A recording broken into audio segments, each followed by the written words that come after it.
Mungkin pertama trust your team 100% ya, kayak yang tadi keyword gue pertama gitu.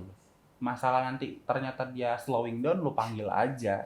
Kadang kan banyak atasan yang atau leaders yang gengsi ya buat manggil timnya atau ngajak ngobrol atau ngajak ngopi lah. Traktir lah gitu loh. Janganlah duit itu di keep mulu di dompet. Dan kedua itu sih, kalau bisa apa yang lo alamin sama bos-bos lo yang shit happens banget gitu, jangan lo lakuin lagi ke tim lo gitu. Udah lo harus sebagai pemutus mata rantai toksifikasi ya. Bener. Hubungan antara atasan bawahan gitu loh. Iya. Percuma kalau misalnya lu ngalamin tapi lu kayak gitu juga Iya, dia ya, kan. lo gak ada bedanya sama dia, bahkan lo worse gitu. Bener. Karena lo udah pernah ngalamin tapi lo ngelakuin lagi gitu. Hai semuanya, welcome to Cerdas Kolektif Podcast. Di sini, kita akan banyak menemukan inspirasi dan pengetahuan seputar dunia karir yang kita dapatkan dari mendengarkan cerita career journey dari para narasumber yang luar biasa di setiap episodenya. Pada episode kali ini, kita akan kedatangan Heri Bimantara Husni selaku AVP People Ops and Rewards di Hijrah Bank. Enjoy! Let's go. Oke, hari ini kita udah kedatangan tamu yang gak kalah spesial, Heri Bimantara Husni, AVP People Operations and Rewards di Hijrah Bank, atau yang sebelumnya kita tahu dengan Alami, bener ya? Betul. Oke, apa kabar Heri? Alhamdulillah, Mas Bro sehat. Pertama, kedua agak kaget juga sama pace-nya Alami ya, karena memang baru sebulan lah, gitu, sebulan 2 bulan lebih gitu. Nah, ini di bulan kedua lah ya sekarang bulan ya. kedua, betul. Memang dari mulai pace dan culture sih sebenarnya, gitu. Oke, ya. 2 bulan dialami kira-kira gimana nih? Yang lu rasain seru, lu enjoy dengan lingkungan barunya atau gimana nih? Jadi selain seru ternyata hubungan gua sama Tuhan lebih baik ya. Oh ya, alhamdulillah ya. Kayaknya Jadi, emang itu salah satu employer branding terkuatnya Alami ya. Betul. Lu Dan masuk Alami, suksesnya dunia akhirat nih. betul. Dan Yoi. punya one of key points-nya lagunya Opik tuh, berkumpullah dengan orang-orang soleh. Oh luar biasa, subhanallah. Gua iris ya. Lihat lu ya. Mau join mungkin? Oh iris ya, mungkin boleh kita ngobrol. Ya bercanda ya Anthony. Oke, nah ya mungkin di sini lu udah tahu lah ya bro ya. Kita di sini mau coba nyari tahu lebih dalam tentang lu nih. Kita pengen tahu karir journey-nya lu itu seperti apa sih, seorang Heri Bimantara Husni gitu ya. Gimana lu itu mengalami karir lu itu seperti apa sampai bisa dengan nyampe ke posisi yang lu pegang sekarang ini, which is sudah high level position juga gitu kan. Kayak supaya teman-teman viewers ini pada tahu nih gimana sih seorang Heri itu merangkak dari bawah sampai atas gitu ya, biar kita bisa kasih gambaran juga ke mereka gitu. Oh, yang realistis itu di lapangan seperti ini nih untuk kita climbing di career ladders gitu. Nah, mungkin boleh silakan dimulai nih dari Heri. Oke, thank you. Lu percaya nggak karir gua tuh berawal dari waiter di Lapo. Waiter 2011. Waiter Iya, di restoran. Iya, server buat Oke. menghidangkan makanan ya, food server. Dan itu di Lapo, which is ya you know ya, Lapo adalah ya restoran yang menyediakan B2 gitu kan. Oh, oke. Nah, jadi dari mulai sopnya sampai dengan dagingnya lah ya, tulangnya sampai dengan dagingnya gitu. Nah, Oke. gue start di situ gitu loh. Jadi Kenapa start di sana? Gak punya pilihan bro. So waktu itu adalah pilihannya punya kerjaan dan survive gitu. Gitu. Jadi I will do everything ya untuk hidup kita tuh selamat lah. Oke. Gitu. Nah, sorry, lu kerja di sana itu sambil kuliah atau sambil? Waktu itu belum kepikiran kuliah. Oke, bahkan belum kuliah. Belum, karena Oke. mikirin ya kos aja bagi 3 sama temen nih kan. Oke. Indomie juga bagi 2 sama temen kan gitu. Nah, cuman waktu itu memang bokap kan memang bukan tipe orang tua yang walaupun anak tunggal ya lu keluar aja gitu dari rumah kalau lu nggak suka sama gua gitu loh. Oke. Modelnya gitu. Jadi ya kita dididik ya kebetulan anaknya bokap punya nyokap cuma 1 ya. Jadi ya udahlah terserah lu Anak mau jadi tunggal apa jadinya gitu ya. loh ya Oke. kan. Karena prinsipnya bokap adalah anak gua mah dicemplungin di hutan juga hidup sendiri gitu. Gitu loh. Saking percayanya sama lu nih. Saking bukan percaya sih, lebih bodoh amat. Tapi gue sekarang sangat berterima kasih ya sama bokap sama nyokap sih terutama karena memang ternyata apa yang mereka lakukan itu dampaknya sekarang gitu loh, 11 tahun from that day gitu kan. Nah, career journey gue itu cukup unik dari food server, terus berpindah shifting ke mungkin pernah dengar strategic partner solutions ya, itu salah satu software house. Gue di sana megang jadi admin projectnya. Oke, jadi dari lo jadi food server masuk ke software house gitu ya? Betul, software house ya waktu Masuk ke itu. software house ketika lu udah lulus kuliah atau gimana tuh? Belum. Bahkan gue baru kuliah itu pas di Strategic Partner Solutions itu karena dapat beasiswa. Oh oke, jadi lu CSR. kerja sambil kuliah gitu kan?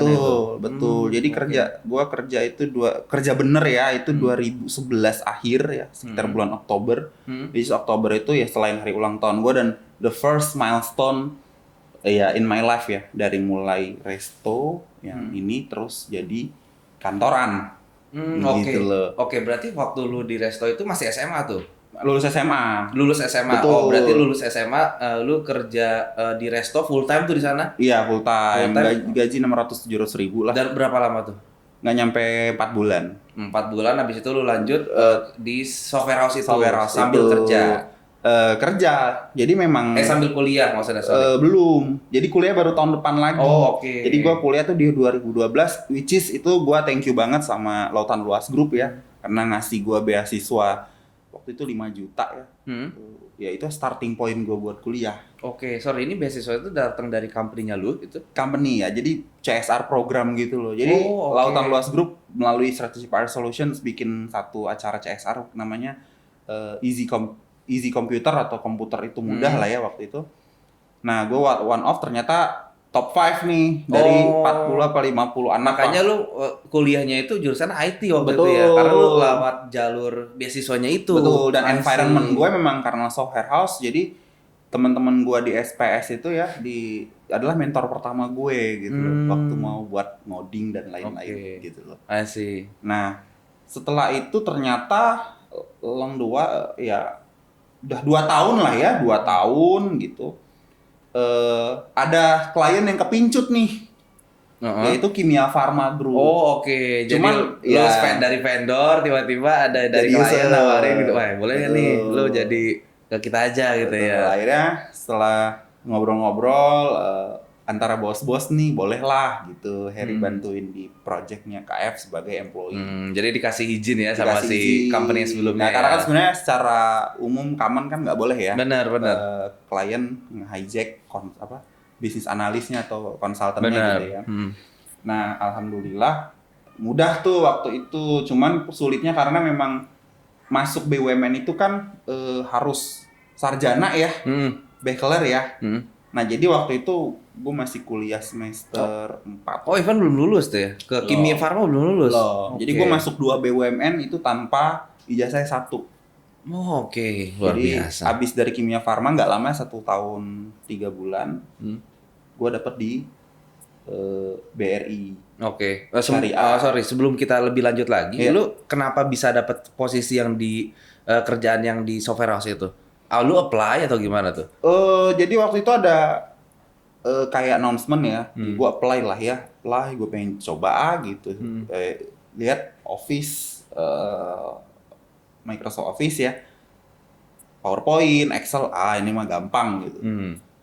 Tadi niatnya cuma iseng gitu, paling dapat hadiah gitu. Ternyata setelah dapat hadiah beasiswa itu, dapat bla bla bla packaging apalah cukup banyak, dan dapat ditelepon lagi. Ini anak yang kemarin top 5 bisa punya kesempatan buat kerja di sini, gitu loh, sebagai admin project atau admin support, pokoknya yang sifatnya supporting staff lah. Iya. Gitu, ya 1 UMR lah, gajinya 1,6 pada masa itu, 1,7. So ya alhamdulillahnya di situ banyak belajar, mentornya tuh teman-temannya tuh ya alumni Binusian tuh keren banget lah, ngedidik gue, dosen-dosennya gitu ya kan. sana ya. Bahkan sampai sekarang kita masih ada grup kantor ngobrol, makan yuk, makan bakmi yang di belakang. Silaturahmi masih terus ya. Betul, jadi masih jalan terus karena sebenarnya kuncinya di situ kan, Iya. komunikasi yang sifatnya sustain gitu. Nah terus pindahlah ke klien sendiri tuh, Kimia Farma. Oke. Di Kimia Farma nggak lama ya, 1 tahun 3 bulan, karena memang corporate life tuh agak berat sih gitu. Dan waktu itu di DM sama one of dev head-nya BRI Syariah.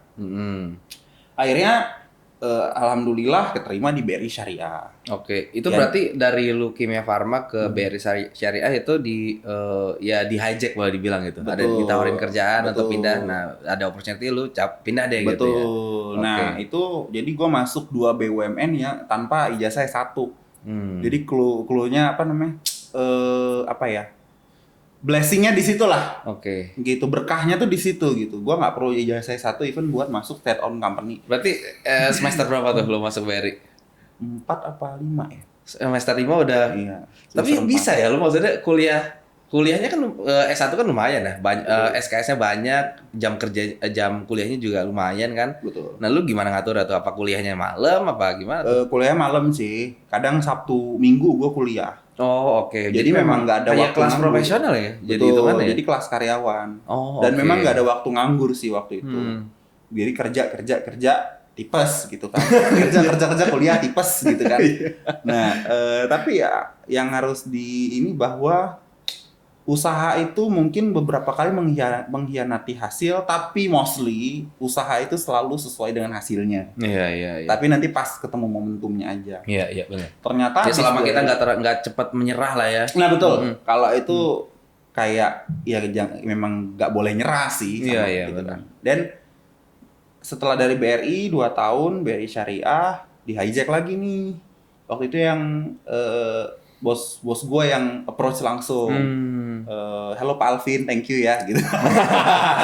Jadi Mas Alvin itu gue lagi proses di satu company oil and gas ya, mungkin pada tahu Premier Oil. Dan Home Credit masuk Oke. approach gitu. Diproses lah gue di Home Credit. Ternyata masuk gitu. Dari Cocok. BRI ke Home Credit nih ya. Betul. Dan sama-sama ditawarin nih ya. Iya, Oke. dan di sana di Home Credit sebagai HR Analytics. Karena Udah lulus kuliah. belum. Oh, belum juga? Belum. Oke. Jadi gua kuliah guys di apa nih FYI ya, kuliah gua tuh 6 tahun setengah loh. Dari Sambil mulai kerja. Iya. Sambil kerja, Terus ada cuti setahun, ada ngulang 17 SKS, which is itu 1 semester ya. Lumayan. Nah, terus 2015 mulai ketemu calon istri tuh, gitu, di support gitu kan. Jadi kalau mau dibilang tuh paling berjasa dalam hidup gua tuh selain ibu tuh ya istri sih.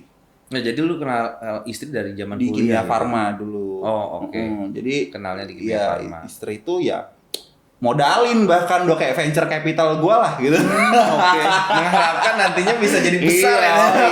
gitu kan, five times returns gitu. Iya. Nah, ternyata setelah di Home Credit pace-nya kenceng banget ya. Karena waktu gua di Home Credit itu dari karyawan 4.000 jadi 13.000. Wah, berarti lu yang ngalamin tuh ya dari Iya, 3.000 itu ngalamin ke tuh. Wah, pergantian pasang surut nangis, wah, dan lain-lainnya. Karena tim HR-nya juga gede, ada 100 orang. Oke. Terus di sana pun tadinya gua jadi spesialis individual kontributor, di akhirnya ketika udah proven dibentuklah tim HR Analytics, punyalah spesialis di bawah gua 2, gua lagi dipromot lah jadi head of unitnya lah. Oke. Gitu Pas kan. lu jadi head of unit udah lulus belum? Belum. Belum juga Belum. sampai jadi head of unit. Belum. Luar biasa. Nah, Oke. di situ ternyata international exposure gue jalan gitu karena Oke. Home Credit kan ada 10 country ya, yang headquarternya di Prague. Jadi gue secara direct report ke waktu itu masih VP Reward sama Chief HR, tapi along the way sebulan atau per 3 bulan tuh gue ada con-call atau summit lah ya sama yang di headquarter. Oh, oke. Gitu. Jadi kita semua disatuin di sana sebenarnya ada kayak forum antara India, China, sama masing-masing kayak unjuk kebolehan lah. Keren. How we develop HR analytics or our HR system gitu loh. Sih. Stage-nya gimana. Jadi ada standarisasi antara negaranya di situ lah ya. Betul. Dan kita sharing gitu. Bahkan waktu itu sampai karena tim gua ini pinter banget ya. Tim gua tuh Mas Barin tuh pinter banget gitu bikin report automations dan lain-lain. Itu sampai orang headquarter datang ke Indo. buat belajar. Belajar dari dia, Iya. dari timnya lu. Iya. Yes. Jadi gua Berarti dulu lu yang ngajarin orang headquarter Enggak, nih. gua hoki aja. Oh iya iya. Emang dia pinter banget gitu kan. Jadi Bentar, pertanyaan oke. gua, tim lu udah lulus apa? Udah lulus Jadi nih. gua selalu beruntung adalah tim gua itu anak ITB, anak Wah, UI luar biasa. gitu. Tapi guanya sendiri dari Mercu Buana ya. Mungkin sebagian teman-teman nggak ada yang tahu itu dia. Nah, pertanyaannya kan lu punya tim luar biasa nih ya. Backgroundnya orang ada yang kuliah dari ya best graduates dari best university di Indonesia lah ya. Iya. Nah, gimana lu bisa dapetin kepercayaan mereka bahwa lu ini orang yang qualified gitu untuk nge-lead mereka gitu? Gue juga nggak tahu ya. Kayaknya gini loh, gue kan memang shifting dari mulai waiters ya, food server, terus shifting di administrasi project sistem informasi, terus shifting lagi ke HR. Jadi gue ada 3 kali shifting sebenarnya dalam hidup gue, gitu loh, di karir ya terutama. Dan ketika karir shifting itu gue menjalannya dengan penuh ketabahan gitu loh. Jadi udahlah gitu.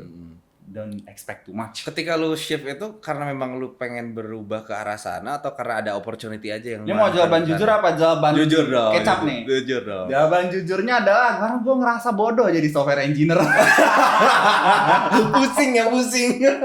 Iya iya iya. Ini Kan kalau belum tentu gua- enjoy juga bener. kan. Jadi kalau gue nggak belajar something extraordinary di luar software engineering, gue akan ketinggalan nih karena nggak tahu prediksi gue waktu itu akan banyak platform baru. Ternyata it happens dengan adanya Flutter, adanya Angular JS, adanya Node.js dan lain-lain. Waktu itu gue Java backend yang ya jadul lah gitu, dan nggak kuat otak gue gitu loh, sehingga gue harus nyari antara waktu itu finance, akuntansi komputer akuntansi, atau ke yang software yang gue pegang itu HRIS, yaitu ke HR. Oke. Nah akhirnya gue pilih ke HR waktu itu. Oke. Ya udah di home credit lumayan sebentar ya, 1 tahun 3 bulan. Tapi ya karena weekly basis progress jadi cepet rasanya. Iya, Karena iya. banyak you did every single things great itu di home credit gitu loh. Jadi tok tiap minggu tuh Nah, beatnya pace-nya cepet banget ya. pace-nya cepet banget gitu kan. Makanya dari 4.000 jadi 13.000 waktu itu. I see, oke. Dan gue bersyukur jadi dikasih Allah buat gue nge-hire orang itu cuma bahasa CV. Udah gue oke lah, lo naikin aja. Gue gak perlu interview. Oh serius? Di home credit? Sampai sekarang. Sampai sekarang kenapa? Kenapa bisa Gak tahu, gue bisa baca percaya CV itu? orang aja. Jadi gue CV nggak lanjut, gue nggak suka lihat ininya, cara dia nulis, Oke. headline apa gitu. Tapi ketika ada CV yang menurut recruiters mas jelek banget sih, nggak ini kontennya bagus, coba dulu proses nih. Gitu. Jadi sampai sekarang lu nggak ada yang lu temuin untuk interview? Gua seumur-umur baru interview 1 orang, which is tim gua. Tapi sisanya tuh gua kayak nyerahin ke cross functions atau ke one above gua gitu. Oke. Karena gua ngerasa ini udah oke. Dan it happens kok gitu loh di home credit. Gue punya 2 tim yang sekarang udah kece-kece ya. Sekarang itu karirnya tim gua di home credit itu satu di Merdeka Cooper Mining, jadi HRIS manajernya di sana, Mas Barin itu, and then yang satu lagi Mas Chandra itu sempat di MTech Digital Video.com, sekarang udah pindah ke Amarta. Oke, ini Jadi menarik. Kenapa lu memutuskan untuk ngambil cara yang kayak gitu ya? Karena kan ada yang menggunakan proses interview itu kan untuk nyari kecocokan kan, kayak oke lu pinter tapi cocok nggak ya sama gua? Nah, berarti kan lu mengeliminate proses itu kan, kayak lu nggak peduli dia cocok atau nggak sama gua, yang penting dia kompeten gitu. Nah, kenapa lu memilih cara itu? Mungkin karena mentor-mentor pertama gue juga melakukan itu ya, when they put 100% trust for me, ternyata gue bisa melakukan itu. Pun akhirnya gue melanjutkan put the trust 100%, ternyata mereka bisa gitu sendiri gitu. Okay. Jadi gue banyak melepas dan manage your job based on your time management deh. Jadi kalau anak lagi nangis ya udah urus anak dulu, nanti deadline bisa dinego. Cuman kan pasti ada consequences gitu ya. Maksudnya beda cara ada konsekuensi nih. Lu pernah ada nemu ini nggak? Lu ada dengan cara lu seperti ini nemu ada ternyata orang yang kurang cocok cara kerja sama lu tapi dia kompeten gitu, nah gimana? Banyak. Gimana tapi mereka akhirnya mengerti bahwa gue selalu bilang bahwa yang lebih berharga itu bukan naik gaji tapi waktu.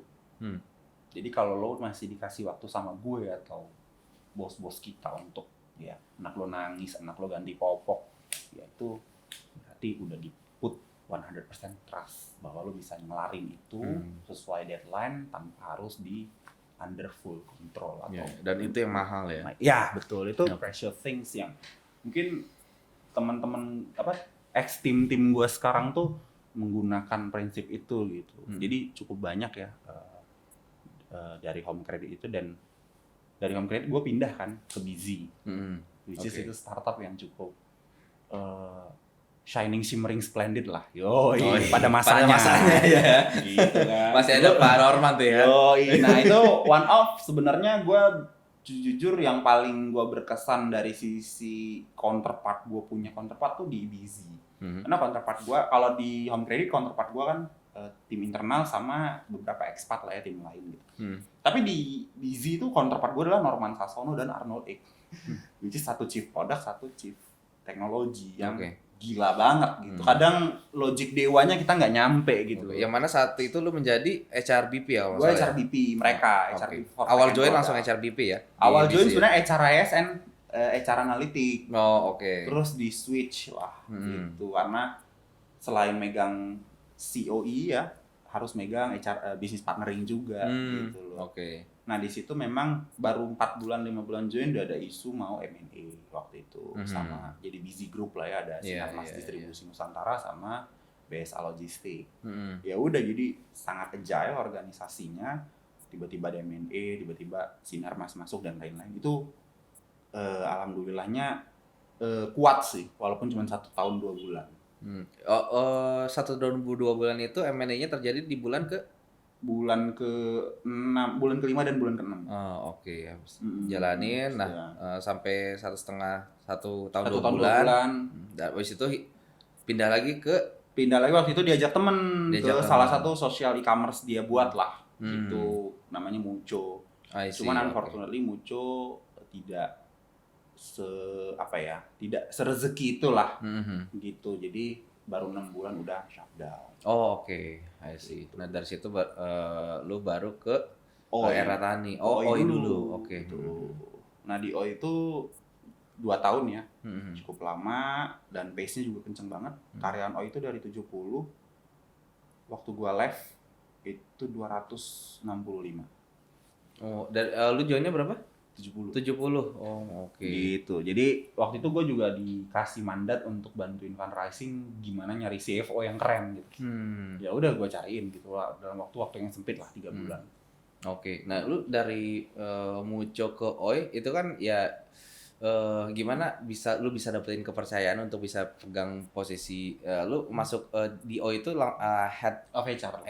HR kan ya. Lu udah bisa dapetin kepercayaan tuh gimana tuh? Kan sebelumnya lu ikutan jadi founding members boleh dibilang kan, sama di Mucho gitu kan. Nah dari situ lu apakah memang ikut proses rekrutmennya atau dari headhunter atau gimana tuh? Gua langsung di-approach sama founders ya, waktu itu masih Lutfi CTO-nya, which is ya alhamdulillah juga prosesnya nggak lama, gitu. Dan waktu di Mucho tuh company tutup, gue kena layoff, anak baru lahir gitu. Jadi itu sesi terdekat gue dengan Tuhan. Jadi gue kalau lo suka tahu Masjid Bani Umar di Bintaro, nah tuh gue waktu nganggur tuh sebulan tuh gue di situ. Dari mulai salat 2 sampai salat asar gitu. Mendekatkan diri ya. Iya gitu, ini Allah kangen gitu kan. Jadi guys kalau tiba-tiba kena layoff gitu kan, janganlah minum-minuman alkohol, pakai narkoba. Salat aja. Kalau yang non muslim ke gereja aja. Nanti tiba-tiba 2-3 minggu dikasih jawaban kok.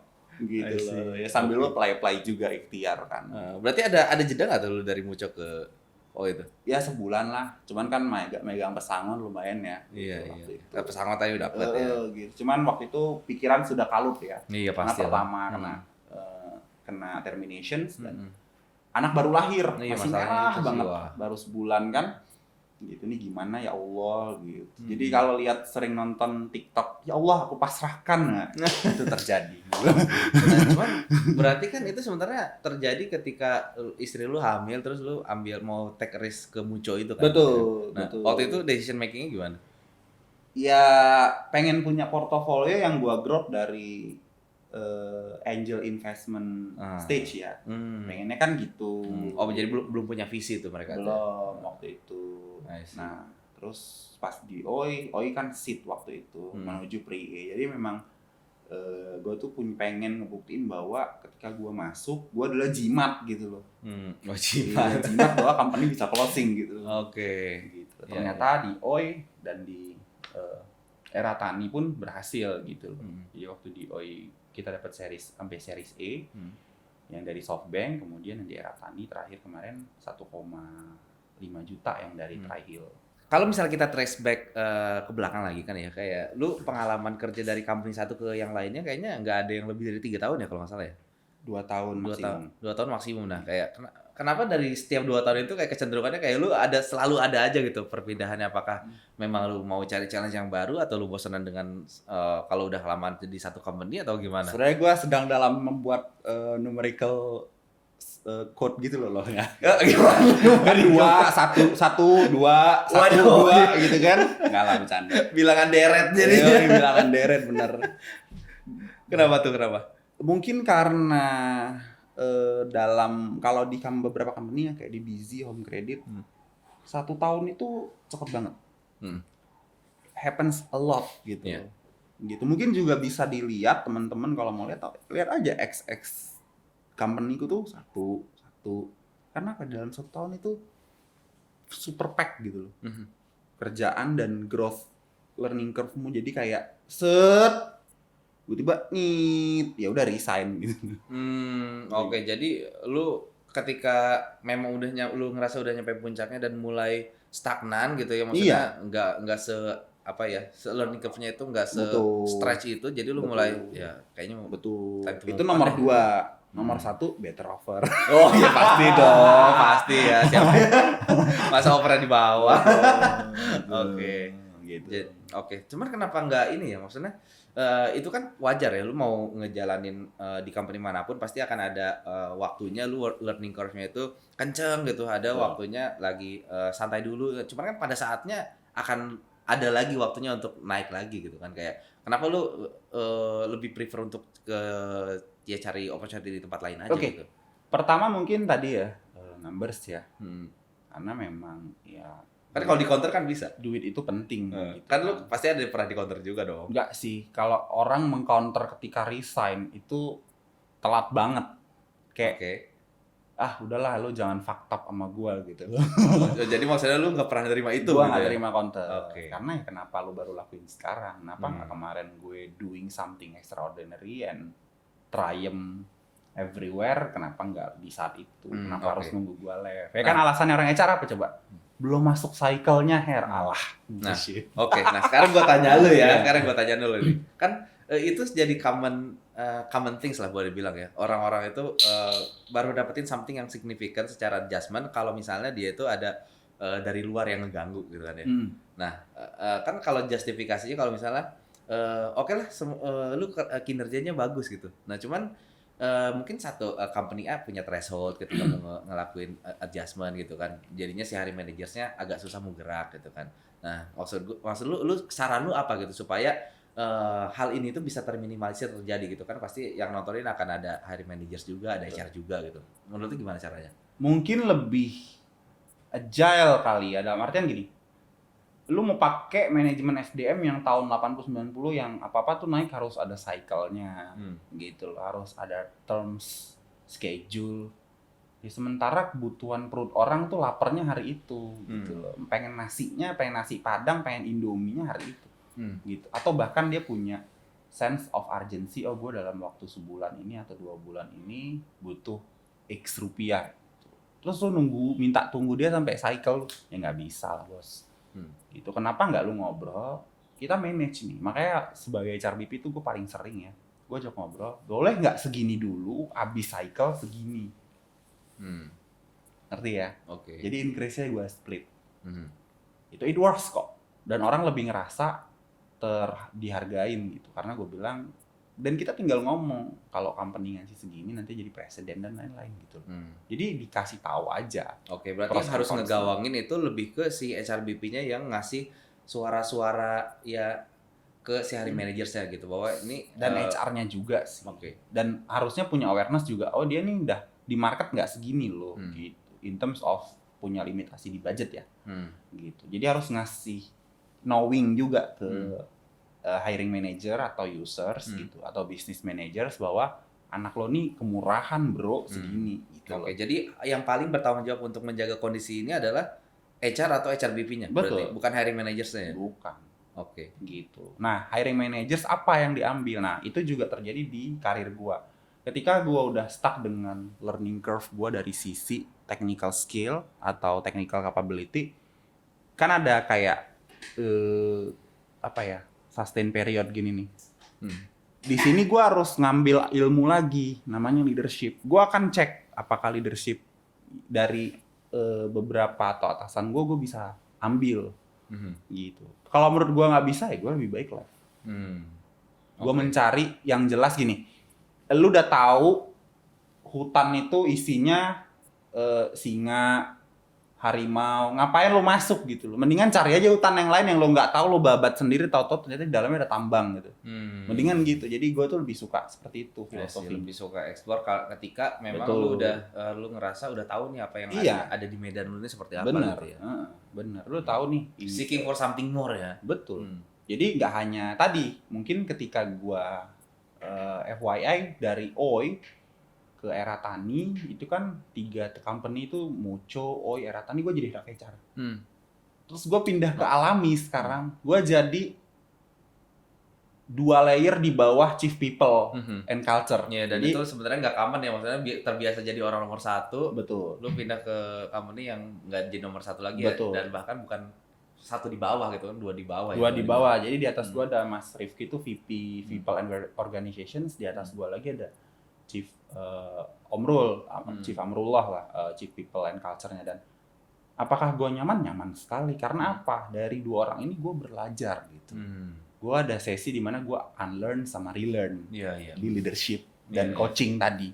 Sama punya sosok yang benar-benar bisa lu betul jadikan role model ya di sana ya. Betul. Dan gue kan bisa find out mereka punya strength di sini. Oh ini bisa gue ambil strengthnya mereka nih, gue pelajarin. Mereka punya weakness ini, udah ini gue cover gitu loh. Karena memang fungsi hakikinya atasan bawahan tuh kan seperti itu. Ya, saling melengkapi. Betul, bukan saling membuli atau saling mempressure gitu kan. Bener. Chief Pressure Officer. Bener. Ya kan. Nah, terus ternyata di Alami ini ya dari tadi di OI, Era Tani, ya di sini lebih sehat secara ini ya. Mental. Secara mental lebih sehat dari semua company yang lu pernah karena cobain. startup itu kan biasa rush ya. Alami rush juga, tapi karena tadi diimbangi sama dunia wal akhirahnya itu gitu. Jadi kayak kita kerja sampai jam 10 malam kayak udahlah gitu. Ikhlas gitu ya. Iya, karena kita dikasih gini loh. Di company itu biasanya nge-set meeting tuh sesuka hati. Nge-set meeting ya, terutama founders ya. Alami tuh nggak pernah nge-set meeting setengah 12 atau setengah 3, which is itu waktunya gua ke masjid. Dicocokin sama waktu ibadah maksudnya ya. Iya. Jadi ya terberkahi banget ya gitu. Jadi kejar terus ya sholat di awal tuh ya. Terus Luar sampai di biasa. kalender tahajud dikasih jadwal. Wow. Di working calendar kita tahajud tuh dikasih Di kalender. reminder. Lu yang bikin atau ada yang bikin? Mereka yang bikin. Siapa yang bikin? Tim culture yang bikin. Tim culture yang bikin. Iya. Jadi itu something yang di manage centralized ya. Benar. Jadi tim culture tuh mendefine jadwal tahajud, doa pagi, ngaji pagi, doa pagi, sampai dengan doa sore, sampai dengan sholat isya. Ini tim culture HR kan? Iya. Kayak ini ya, apa namanya? Rohis ya? Jadi kayak Rohis juga. Iya, makanya gitu. Gokil, gue bilang. Gua tuh selama di Alami ini kayak, ada ya gitu. Dan kita kerja itu ya nggak kerasa jadinya, karena tadi ibadahnya diprioritaskan kan. Jadi mau kerja sampai jam 9 malam, ya udah. Bentar. Yang BRI itu lu syariah juga kan ya kalau saya? BRI syariah. Kayak gini nggak? Enggak, ini Kan sama-sama syariah. Itu kan corporate, Bos. Iya. Apa yang lu temukan perbedaan paling signifikan apa? Mungkin Padahal karena- sama-sama syariah nih. Mungkin karena ini sorry ya buat tim BRI ya. Iya. Ya, jadi mungkin karena BRI itu udah company yang 120 tahun ya. 100 tahun. Benar, Jadi culture-nya adalah di mana-mana di BUMN itu culture-nya adalah feudalism gitu. Ya Pak, baik Pak, ngotot Pak, oke Pak, siap. Selalu pakai emot gini. Iya. Kalau nggak emot gini. Oh iya. Ya Allah. Senioritasnya benar-benar Emang ini siapa banget dia Nabi Muhammad kan? Iya. Kayak ini kayak militer ya. Iya, Kayak militer. makanya. Nah, ternyata di sana ya ternyata sholat tepat waktu. Kita Oke. di empower gitu ke masjid. Tapi ya tadi mungkin dari sisi yang di manage itu keterlambatan. Jam 7.45 udah harus datang, hadir doa pagi. Ya nggak bisa dong. Asalnya kayak apa ya? Sifatnya ketuhanan itu ya doa, ngaji itu harus panggilan hati gitu. Di alami itu kita nggak wajib, tapi kadang kalau nggak ikut jadi nggak enak, ngerti nggak? Oke. Ya at least mulai dari sana ya. Benar-benar. Kalau nggak ikut jadi nggak enak, Iya. jadi nggak dipaksa gitu loh orang. Jadi kayak ikut jadi nggak enak karena teman-teman kita nih solehun semua Iya, nih. social pressure Iya, tapi itu kan. social pressure. Tapi in a bener. good way ya, In a good way. way. Jadi kita nggak enak, udahlah ngaji biarpun telat, masuk nih ke tahsin kelas, baca. Nah, paling nanti di chat di Jimit, gue dengerin aja ya, nggak usah ikut giliran baca gitu. Oke. Ini gue pengen tanya nih. Alami ini kan kayak company-nya sangat religius gitu ya. Orang-orang di dalamnya benar-benar mengamini culture-nya si Alami ini gitu. Kayak pernah nggak ya ketemu orang yang ketika lagi hiring, orang itu qualified gitu. Cuman dia ragu gitu untuk masuk ke culture-nya Alami yang sangat religius gitu. Pernah, tapi gini, setiap yang mau pindah ke Alami ini hampir semua adalah orang-orang yang mau bertobat. Oke, jadi itu bukan something in Entah itu common ya. memperbaiki keimanannya dia, Oke. atau iya, iya. memperbaiki mungkin hal-hal yang tadinya mungkin dianggap sepele, tapi ternyata valuing lebih ke meaningful ya. Heeh. Gitu loh. Oke. Jadi di Alami itu ada satu momen 21 Desember which is kemarin kita keluarin yang namanya Birrul Walidain. Itu adalah uang jajan atau allowance buat orang tua kita, transfernya langsung ke rekening orang tua. Transfernya langsung Bisa ya? di split, mau nyokap dikasih, mertua dikasih. Oke. Uangnya sekian dibagi 2, mau bagi 4 sama bapak, mertua sama bapak sendiri. Dari company langsung? Dari company langsung. Oke, dan yang nentuin besarannya Company. Company. Sesuai surat keputusan direksi. Tapi kan ini sesuatu yang nggak common, iya. ya kan di industri. Gitu. Benar, Karena benar. kita pengen ngeraih berkahnya doanya orang tua supaya bisa mendoakan Alami dan Hijrah ini exponential growth. Oke. Jadi growth by doa orang tua ya. Kita ngelus-ngelus orang luar tua nih. biasa. Itu kejauhan kan. Tapi ini something yang di benchmark ke mana atau emang initiate kita bikin deh kayak begini gitu. Enggak, karena filosofinya tadi, karena filosofi C-level itu adalah pintu surga paling tengah itu adalah berbakti kepada orang tua. Jadi dengan meraih keberkahan itu, maka yang di dunia ini semua ketarik nih ke bawah. Oke. Udah berat kan? Gue Oke. juga gak nyampe, bro. Wow. Wow, gue hanya bisa bilang wow. Anjir. Jadi itu ya literally initiation dari Alami aja gitu. Maksudnya bukan kayak berkaca ke siapa, oh ini kayaknya kita Enggak. harus gini-gini, enggak ya? Enggak. Dan Alami sendiri kan kalau lu tahu Alami itu mungkin orang sering ngira ya Alami itu tumbuhan, alam dan no. Alami itu kalau lu lihat logonya Alif Lam Mim. Oh serius lu? Iya. Alami Alif Lam Mim. Iya, Alif Lam Mim itu kan di setiap pembuka surat-surat yang Oh oke, gue baru tahu. sebagai patokannya umat muslim ya, Al-Baqarah, semua tuh pasti punya Alif Lam Mim. Oh kan. makanya namanya Alami. Alami itu Alif Lam Mim. Kemudian kita I bikin see. namanya Hijrah. Oke. Gitu loh. Nah cuman kan berarti sekarang tuh hitungannya ganti nama atau Rebranding Hijrah sih. by Alami? Rebranding sih. Oh jadi bukan Hijrah by Alami ya? Enggak. Alami jadi Hijrah. Betul. I see. Gitu. Kenapa Hijrah? Karena kebaikan itu saling memanggil. Yoi. Seperti lu yang terpanggil ke Hijrah ya. Oh, wow. Jadi gua ke Alami ini cukup unik ceritanya ya. Waktu itu gua lagi berusaha untuk diet alkohol, Diet alkohol. berhenti Oke. alkohol, sama ngurangin rokok, sama pengen 2:30 itu udah ke masjid. Oke, nah ya kan berarti kan kayak sebelum ke Alamin juga ya ke Hijrah kan lu belum alim-alim amat gitu kan ya. Betul. Nah, gue berusaha waktu itu Oke, jadi lu ada niatannya effort. dulu atau ada Niatnya dulu. overnya dulu nih? Niatnya dulu, effortnya dulu kecil-kecil. Which is gue selalu berusaha 11:30 sama 2:30 itu ke masjid. Oke, jadi udah mulai coba ngejalanin gitu ya. Betul. Nah, cuman along the way sering berjalan company kok nggak selalu set meeting jam 3 ya, itu jam asar. Iya. Itu jam 1 gitu. Terus gue masih zuhur ini jam 1 gitu. Dan ternyata itu ketika gue berdoa, ya Allah, gue tuh pengen company yang rezeki gue ada, iman gue dapet. Gitu loh. Wah, the real sukses dunia akhirat sih. Gitu. Kepengennya begitu ya kan. Terus ternyata di Empower waktu itu prosesnya cukup kayak apa ya? Kalau bahasa anak sekarang tuh semesta mendukung, tapi gue bilangnya qadarullah. Jadi memang udah Allah itu dah oke, jalan gitu. Oke, dikasih jalannya gitu ya, Iya. dipermudah. Iya. Oke. Jadi gue dibantu sama teman-teman gue tuh nge-refer gue ke Omrul. Terus ada temen gue mungkin pada kenal teman-teman gue yang Oh, senior. ada campur tangan by referral juga jadi ya. Ke CEO-nya gitu. Jadi kayak life is easy ya. Pada saat dia dengan connection ya. Iya, karena connection gitu Iya, kan. iya. Nah, terus alhamdulillah keterima gitu kan dengan segala berdoa gue waktu itu memang pengen niatnya adalah I will improve my life to here gitu loh.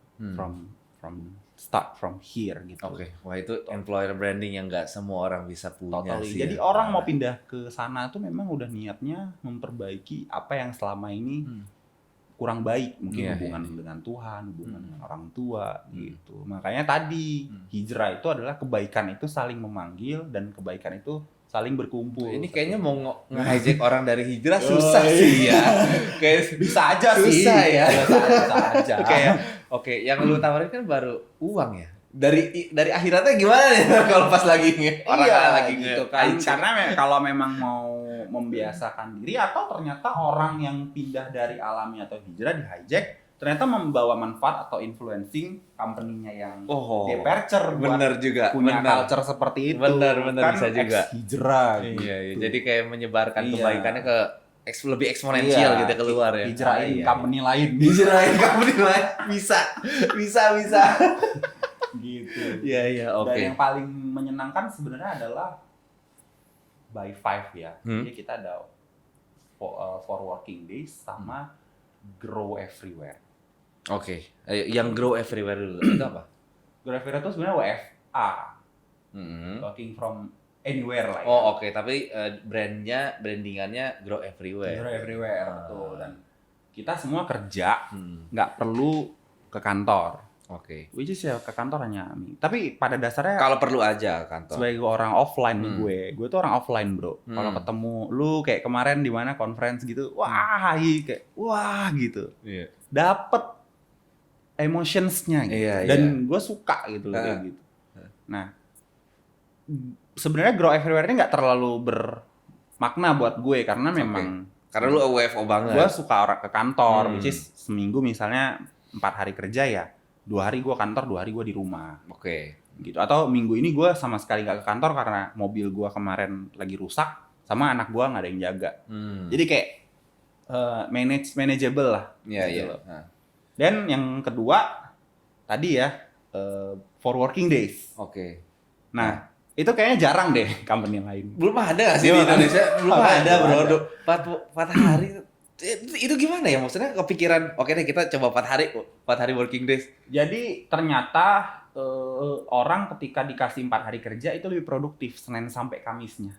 Cuman pertanyaannya kenapa berani untuk ngambil itu dari awal? Kan itu lumayan risky ya, secara business wise gitu loh. Maksudnya kalau misalnya nggak works, kan lumayan disaster gitu. Karena si level gue selalu bilang gini, put 100% trust. Balik lagi ke keyword yang tadi tuh.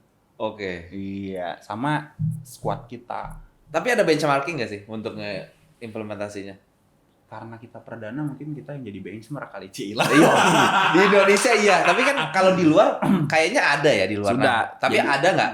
Maksudnya apakah lu benchmark ke yang luar juga nggak gitu? Apa benchmark atau lebih sih. ke oke kita jalan dulu aja Kan lah di gitu. di mana ya, di Qatar apa di Dubai ya, yang Jumat tuh udah libur. Oke, tapi Beda. diganti hari Sabtu gitu nggak? Nggak. Mereka kerjanya hari Minggu. Oh berarti 5 hari tapi cuma Iya, libur, Jumat, Minggu yang Sabtu kerja. libur, Oh oke. gitu. Jadi, nah ternyata efektif kok gitu. Karena Hmm. kita starting kerja itu jam 8 Hmm. pagi. Tapi kita ya karena kita subuh udah bangun, ya kayak 6:30 udah pada Slack tuh udah hidup, udah berdetak. 6:30 jam 7 tuh Slack udah berdetak. Dari subuh lagi, habis sholat subuh. Kadang-kadang nanti jam 6. Oh iya, ntar ya jam 8 gue kerjain. Jadi sambil dengerin ngaji kita kerjain gitu. Gue Afwan nggak ikut ngaji dulu, Oh, dengerin manggilnya aja. Afwan ya? Afwan kan maaf. Iya. Iya kan. Akhi, oke. Afwan tuh maaf. Oh, Afwan maaf ya. Maaf. Oh. Jadi ternyata working days 4 hari itu membuat kita Senin sampai Kamis tuh termotivate untuk supaya Jumat itu lebih lenggang. Jumat tetap kayak gue nanti jam 2 ada meeting nih. Cuma Oh. urgent memang Oke. karena sifatnya kayak audit eksternal kan, apa regulatory audit. Ya mungkin ada aja lah satu Ada dua mah Jumat ya. tuh Jumat ada gitu. Oke. Atau tiba-tiba disuruh sama Om Rul tuh, Her gantiin gua nih, gua lagi gak bisa acara Event kemana gitu ya, event iya. gitu. Kayak kemarin itu tuh, tugas negara lah. ya, ya. udahlah gitu kan. Jadi karena kitanya dikelola dengan apa ya, mental kita dikelola dengan baik sehingga kita juga nggak pernah punya suzon gitu loh. Kenapa ya gua mulu gitu? Enggak. Oke. Ya udahlah jalanin Ya, aja. ya karena ngejalanin juga ikhlas gitu. Bener, karena tadi kan meskipun jam 8 sampai jam 19 ya jam kerjanya, tapi ternyata dari jam 8 jam 19 itu ada ngaji, ada doa pagi, ada doa sore. Jadi kitanya juga ya udahlah gitu. Oke. Di mix up gitu antara pekerjaan sama spiritual life. Oke. Kalau pertanyaannya gini gimana? Kalau misalnya kita mau ngeimplementasiin for working days gitu ya, bisa gagal kalau apa? Sebenarnya kalau gini, permasalahan founders zaman sekarang adalah tuh kadang tuh suka begitu lihat minus langsung panik.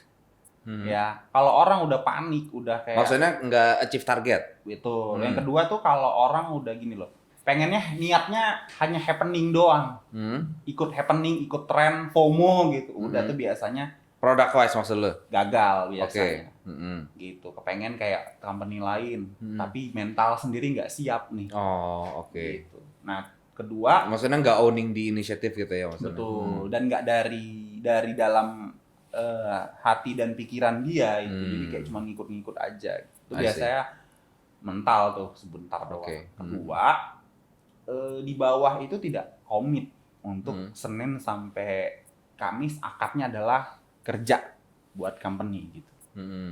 Jadi harus yang di atasnya harus komit dengan dia punya apa yang dia udah omongin, yang di bawah pun komit apa yang sudah diakad bahwa Senin sampai Kamis tuh kita full dum sampai jam 9 jam 10 juga hajar aja.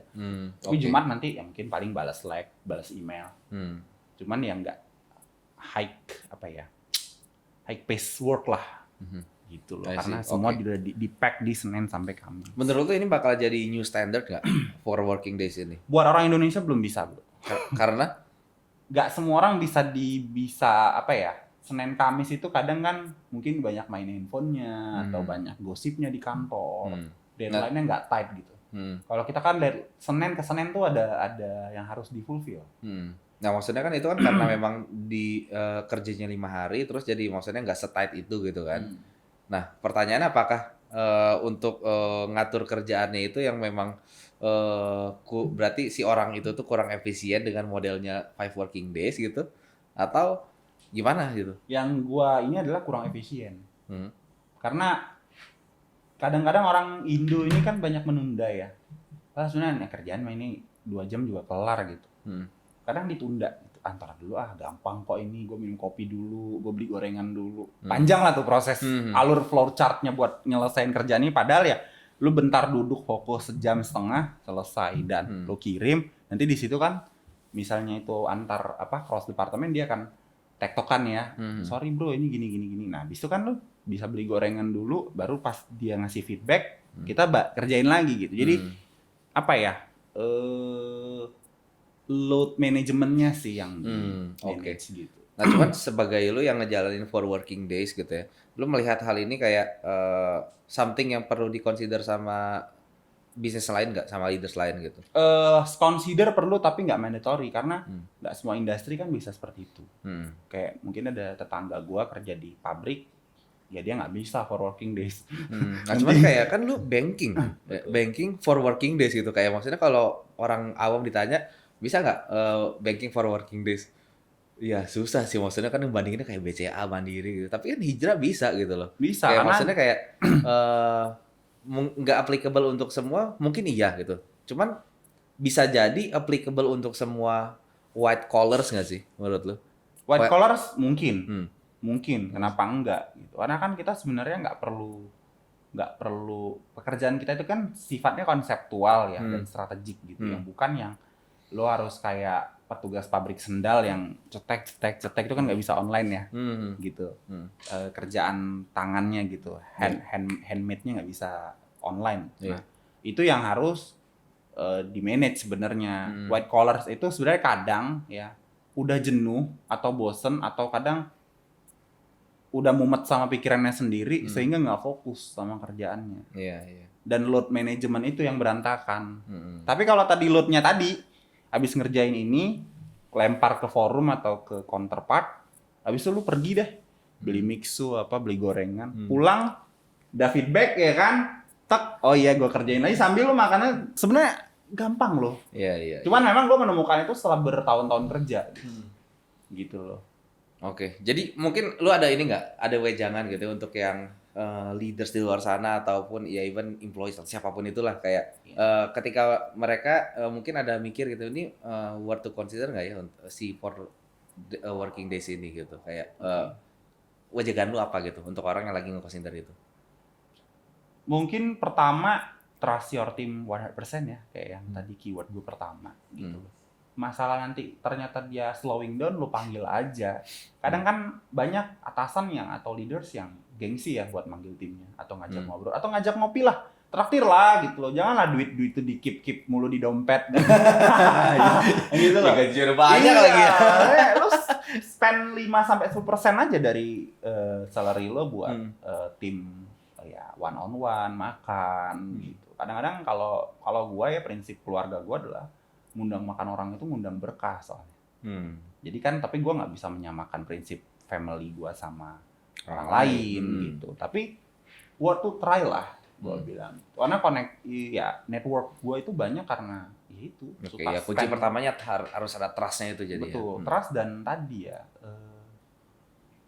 dan kedua itu sih, kalau bisa apa yang lo alamin sama bos-bos lo yang shit happens banget gitu, jangan lo lakuin lagi ke tim lo. Gitu. Udah lo harus sebagai pemutus mata rantai toksifikasi ya. Bener. Hubungan antara atasan bawahan gitu loh. Iya. Percuma kalau misalnya lu ngalamin tapi lu kayak gitu juga dia ya. kan. Lo nggak ada bedanya sama dia, bahkan lo worse gitu. Bener. Karena lo udah pernah ngalamin tapi lo ngelakuin lagi gitu loh. Kenapa nggak? Ya gue pernah beberapa kali punya bos yang bah lah gitu kan.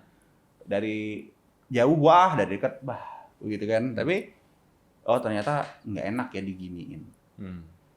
Gue mau coba gitu. Jadi gue punya tim tuh 3 orang, 4 ya sekarang. Ada tim right hands gue tuh Mbak Umah tuh. Hai Mbak Umah di sini nih dialami. Anaknya 5 bro. Wow, jadi kalau pagi, Mas aku nganter anak sekolah dulu ya. Iya. Mas aku ambil rapor dulu. Iya. Gua iyain aja. Tapi dia dedicate time-nya jam 11 itu dia masih, Mas, boleh di-review nggak? Jam 11 malam nih? Iya. Berarti kan kita sebagai leader harus punya spending time dari jam 8 sampai ngikut jamnya dia. Iya. Jangan kita lagi tidur, apaan sih Umah? Bener, ya gitu, enggak. Bener. Gitu loh. Ya kita sebagai yang apalagi level atas gitu. Udah punya hati yang lapang gitu loh, bahwa ya anak gua bisa kerja jam segini, anak gua apalagi anak gue lagi mau cuti, mau nyiapin pernikahan gitu kan. Iya. Which is tuh berat. Gue kadang-kadang dia one on one, berat ya Mas? Berat, tapi dilaluin aja. At least lu survive, lu bisa ngerasain bahwa hikmahnya rezekinya Allah itu nyata gitu. Gak banyak nih nyari bos kayak Heri nih. Ya karena buat yang tertarik jadi Heri. Ayo. Iya benar. Karena ya benar sih, karena nggak ya boleh dibilang ya langka lah itu kan orang bos yang bisa kasih pengertian kayak gitu ya. Maksudnya kan seringnya Oke. mereka kecenderungannya kalau lagi giliran lagi nyari jam 11 malam gitu malam-malam ya mereka ya ngejar banget gitu ya. Giliran kita lagi ngejar ya susah gitu kan Iya. dicarinya gitu kan. Banyak kan kayak gitu. Karena memang bos itu pada dasarnya mau enak sendiri sih. iya Iya kan. Kalau bos Enak di lu, gua nggak peduli, enaknya di gua yang penting gitu. kalau leaders beda kan. Iya, cuman kan bos leaders itu kayak irisan mata uang nggak sih? Iya, ya pasti beririsan Iya gitu kan. kan. Kadang lu jadi leaders juga ngerasa bos gitu. ya kan. pasti ada ya. Iya. Pasti. Kadang kan manusia itu ketika ada pride yang dia pegang, dia lupa bahwa dia manusia biasa. Benar. Gitu.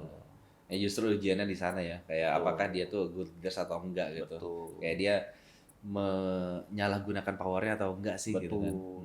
Dan beruntungnya gue dialami adalah leadersnya itu down to earth banget. Kadang ya kalau dibilang mungkin bahasa kasarnya mau kotor ya mau kotor. Mau Oke. cebur-ceburan bukan tipe yang tau beres gitu. Nah cuman balik ke cerita lu yang awal tadi ya, kayak dari sebelumnya kan lu jadi orang nomor 1 di company-nya gitu kan, di HR department-nya. Nah lu mau pindah ke alami atau hijrah ini jadi ya bukan nomor satunya lagi tuh. Nah, ya walaupun di situ kan kayak lu ada jadi karena lu ada sosok role yang bisa lu lihat gitu kan, lu jadikan role model gitu. Tapi apakah setelah lu alami jadi ada ini nggak sih kayak post power syndrome-nya atau gimana gitu nggak? Karena kan lu terbiasa jadi orang nomor 1 nih di HR. Enggak sih. Jadi gini, journey mental gue itu udah sampai kepada mungkin teman-teman harus nonton film Avatar Korra ya yang dia diambil bendingnya sama si itu, terus tiba-tiba Aang datang, kata dia when you hit your lowest point you are open for greatest change. Widih. Itu wording gue inget Iya. tiap hari bro. Itu film receh temeh lah, Avatar gitu. Bukan dari Avatar, Maria Teguh Golden Voice, Bukan bukan ya, gitu. dari Korra. Avatar Korra gitu kan, gila gitu. Tapi gue dapet quote itu gila banget gitu. Dan satu lagi itu ternyata quotes-nya itu dari lagunya Titik Puspa. Oke. Kupu-kupu malam. Kupu-kupu malam. Kok Yoi. menarik. Yoi. Ya lu ngambilnya tuh dari dari lagu, dari kartun. Kadang dia tersenyum dalam tangis, kadang dia menangis dalam senyuman. Itu kita sebenarnya. Iya. Bukan hanya Bukan aja. kupu-kupu malam gitu. Benar. Ya, kita Dan yang semua terakhir ya. kan itu, apa yang terjadi terjadilah, yang dia tahu Tuhan penyayang umatnya. Iya. Benar sih. Ternyata itu yang bikin kita lebih jadi human sih. Gitu loh. Udahlah, buat naik turun tuh biasa. Naik turun gaji, naik turun ya tadi ya layers, atau bahkan ternyata tuh jabatan tuh yang gue pelajarin dari beberapa family gue nggak ada yang abadi. Ya nggak ada lah. Jadi paman gue itu one of ya TNI lah, purnawirawan yang tiap lebaran parcelnya banyak, ucapan. Karena dia sekarang gue udah pensiun, SMS aja kagak ada. Ya, karena beda banget lah ya pas menjabat setelah muda. Betul. Jadi gue bilang ya jabatan itu sementara. Benar. Gitu. Jadi cuman alat buat satu memberikan manfaat ke orang lain atau menebar kebaikan kepada orang lain, which is kita berharap orang itu bisa melanjutkan itu, dan kan itu jadi amal jariah ya, Pak, salah satunya Luar kan biasa. gitu. Iya. Gitu. Tapi gue awalnya nggak mikir sampai sana, tapi gue pikir-pikir anak-anak gue intern di Busy jadi orang gitu, di Kredivo jadi orang, di BNI Live, terus jadi orang di sekarang ada yang di OI jadi senior UX. Gue kayak oke, manfaat gue sampai di sana loh. Gitu. Anak-anak itu sukses dengan karir masing-masing, mentornya pas gua. Terus bahkan ada satu anak tuh si Imeh yang sekarang di OI, tadi di Mami Kos. Itu dia bisa nge-backup bapaknya yang security sama adik-adiknya. Wow. Gitu. Padahal tadi dia tuh cuman anak magang, terus dia jadi psikologi magang, dia juga shifting tuh dari HR pindah ke UX. Oh, oke. User experience. UX research. Waktu intern HR sama lu, dari situ dia shifting di company yang sama juga. Pindah ke Mami Kos, dia jadi UX Oh, research. pindah company jadi ini. Pindah ke OI, dia jadi senior UX research. Jadi gue cukup senang lihat, wah anak-anak. Ya, Gue dulu, pahalanya ngalir ya dia. sebenarnya bukan masalah pahala sih. Nggak ada yang jadi berdebah gitu kayak Berdebah. gua. jadi penjahat gitu kan. Enggak lah, Jadi kan gue suka, jadi tuh gue suka lu mah Abu Jahal gitu dia, parah banget tuh kan. Tapi ya udahlah ya gitu. People call me everything ya, what they want. Tapi ya gue adalah gue gitu. Gak usah pusing sama omongan orang. Gak bisa buat bayar cicilan soalnya. Benar. Kalau nggak bisa buat cicilan ngapain? Kalau omongan orang bisa dimonetize enak, gue monetize tuh. Jadiin konten berarti. Iya, Jadiin konten. ngomongin ini 100.000 kan, dia ngomongin gue 20 kali udah 2 juta, lumayan buat bayar cicilan. Oke. Pertanyaan terakhir sebelum kita masuk ke segmen selanjutnya ya. Siap. Nah, ini mungkin pertanyaannya lebih ke lu kan sebagai profesional, kecenderungannya kan memang terlihatnya at least sampai dengan saat ini kan lumayan job hopping ya. Nah, dalam gimana sih cara ngelihat dan membedakan bahwa kalau misalnya kita itu seorang job hopper yang baik atau enggak gitu. Gimana cara ngebedainnya? Gini ya, job hopping itu nggak hina itu ya. Oh ya enggak loh, enggak hina, Ya, enggak jadi hina. job hopping itu gini loh. Antara lu udah menyelesaikan sesuatu dan lu sudah meninggalkan sesuatu itu untuk dipakai oleh orang berikutnya. Sebenarnya yang baik seperti itu. Jadi gua sampai sekarang gua ngelihat di akun IG OI, akun IG Eratani, kayak program-program yang gua create zaman dulu masih dipakai. Berarti gua itu masih ada gua di situ. Impact-nya tuh Bahkan ada sampai, ini ya. betul. Beras. Bahkan sampai sekarang tuh gue pernah bikin gini. Tim gua ya waktu itu orang Odi bukan orang Odi, orang Odi gua lah ya. Anak fresh grad. Tatoan, cewek. Terus dia, "Mas, aku di Bali nih, cuti ya dadakan." Siapa yang nge-approve? Gitu di WA nih. Tapi mama aku udah approve. Ya udahlah kalau mama udah oke. Mama aku approve. Aku apalah, gue bilang. Direct reportnya Iya. mama dulu ya. Mamanya dia nih gitu. Terus mama aku udah approve, ya udah. Dan terus sampai sekarang jadiin konten. Kalau lihat Eratani itu chat gue. Oke, dalam konteks apa nih kontennya nih? Konteksnya bahwa ya bosnya startup tuh kayak gitu. Padahal ya nggak gitu juga. Iya. Jadi gue tuh karena gue tuh gue bilang nyokapnya kan nyentrik gitu ya. Nyokapnya nyentrik gitu. Hai Bu Ajeng gitu kan. Masih ingat loh namanya. Masih ingat. Orangnya tuh ngomongnya selengean asal-asalan gitu dan apa ya, bukan dari keluarga sembarangan gitu. Tapi orangnya nyantai lah gitu. Dan gue bilang nyokap lu nih idola gue nih, gue bilang gitu. Jadi ketika dia tiba-tiba diajak ibunya ke Bali liburan, belum izin, dia WhatsApp, "Mas, aku udah di Bali nih." Diajak Bunda. Nah, aku izin cuti ya. Emang udah approve kan belum? Tapi Bunda udah oke katanya. Ya udahlah kalau Bunda lo udah oke, udah gue jalanin aja gue. Ya intinya di sini fleksibilitasnya Betul, ya. tadi Maksudnya- udah trust aja. Benar. Bawa laptop kan, bawa, oh ya udah. Kalau bisa ada yang ngerjain Kalau bisa. ada urgent, gue telepon, awas gue pura-pura tidur. Oke. Gitu. Jadi chat gue tuh ya gitu-gitu, awas ya kalian tuh gitu. Oke, jadi intinya mungkin bisa ditarik benang merahnya kayak gini nggak? Kayak lu seorang job hopper yang baik ketika lu meninggalkan company-nya itu memang Dan udah ada sampai sekarang impact masih yang dipakai. berjalan gitu. Betul. Impact. Dan masih sampai sekarang gue udah resign dari OI 1 tahun yang lalu. Iya. Lu udah left OI dari 1 tahun lalu. Sampai sekarang tuh masih dipakai. Oke. Policy gue gitu. Gue bilang nggak ada update ya kalian. Gue bilang gitu. Ya Nyari kayak baru. kalau mau bagus ya ngapain dirubah gitu, Betul. atau at least upgrade kan kalau Iya. iya. Ada kok beberapa hal yang kayak kemarin tuh apa ya yang terakhir di posting. Ya, ini mah produk gua dulu gitu.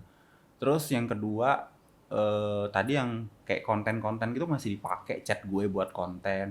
Udah gue bilang ya gue apa ya, left a legacy gitu. Dan tim gue masih kepake sampai sekarang. Itu kan udah gue membentuk tim dipakai sama co-founder gitu. Sampai sekarang gue ini HR-nya masih jalan, ternyata muncul program baru, berarti gue mengindikasikan bahwa gue tidak meng-hire orang-orang yang salah. Oke. Itu udah legacy dong. Iya benar. Nah, Gitu. ini clear sih kalau gua rasa untuk lu left a mark, left impact gitu ya. Betul. Legacy-nya itu kan clear ya. Nah, cuman kan itu masih belum menjawab seorang job hopper itu loyalitasnya itu sejauh mana gitu loh. Kayak oke, lu left a good impact gitu ya. Nah, cuman kayaknya orang ini tuh ada kecenderungan loyalitasnya itu minim gitu. Nah, itu gimana? menurut lo? Gue sih nggak loyal ya, soalnya bisnis itu ya bisnis gitu loh. Oke. Gue jadi mau bilang bahwa the company is not your family. Lu nggak perlu put Make sense. loyalty di sana gitu loh, Make a lot gitu loh. Ya, ketika transaksional lu tercukupi, tapi ada transaksional item lain yang nggak tercukupi, ya left aja. Gitu. Oke. Berarti nggak perlu terlalu overthink terkait loyalitas enggak gitu ya? lah, ngapain? Gila, kita tuh udah apalagi udah 12 tahun kerja kayak gua kan, tiap hari DM di LinkedIn headhunter, "Hai Mas, kita ada opportunity ini." Ya udah, kalau emang niatnya tadi ya, kalau niatnya uang ya kita ambil. Tapi kalau tadi niatnya memperbaiki iman dan lain-lain, ya udah stay di sini kalau gue. Oke. Gitu loh, memperbaiki cara gua coaching orang, cara gua mentorin orang, gue lebih baik stay di sini dong. I see. Karena gue punya mentor di atas. I see. Gitu. Uang Oke. kan bisa dicari dengan berbagai cara ya. Gitu. I see. Oke. Oke, thank you Harry. Nah, sekarang kita masuk ke segmen terakhir, segmen this or that gitu. Nanti di sini gua akan ngasih lu 10 pertanyaan. Jawab dengan cepat. Merinding nih gue nih. Iya. Dan jadi dari sini akan kelihatan kayak lu secara spontan itu lebih prefernya kecenderungannya tuh ke arah mana gitu ya. Oke, Jadi jangan ambil waktu kebanyakan, langsung jawab, oke? Iya. Gue buka dulu. Berat nih kayaknya guys. Doakan Enggak saya lah. guys. Yui. Oke, kita mulai ya. Ya. This or That episode 2 dengan Harry Husni. Yang pertama, perusahaan syariah atau konvensional? Syariah lah. Syariah. Iya. Oke. Lokal startup atau multinasional? Lokal aja. Lokal. Generalis atau spesialis? Spesialis. Spesialis. Ya. Jadi CHRO atau SVP? Carbipi. CHRO atau SVP? SVP aja. SVP aja? Iya. Oke. High salary, toxic environment atau so-so salary tapi peace of mind? So salary. Oke. Friendly boss atau capable boss? Saat ini friendly boss. Friendly boss. Oke. Aggressive growth atau profitability? Profitability dong. Oke. Company size atau jajaran leadership? Yang lu lihat. Jajaran leadership sekarang. Attitude atau expertise ketika mau hire? Attitude. Attitude dulu. Iya. Oke. Ketika mau hire, yang paling penting hasil technical test atau referral? Referral kalau gue. Ya oke Harry, jadi itu udah menutup sesi kita di episode 2 ini. Thank you udah datang. Thank you bro. Oke.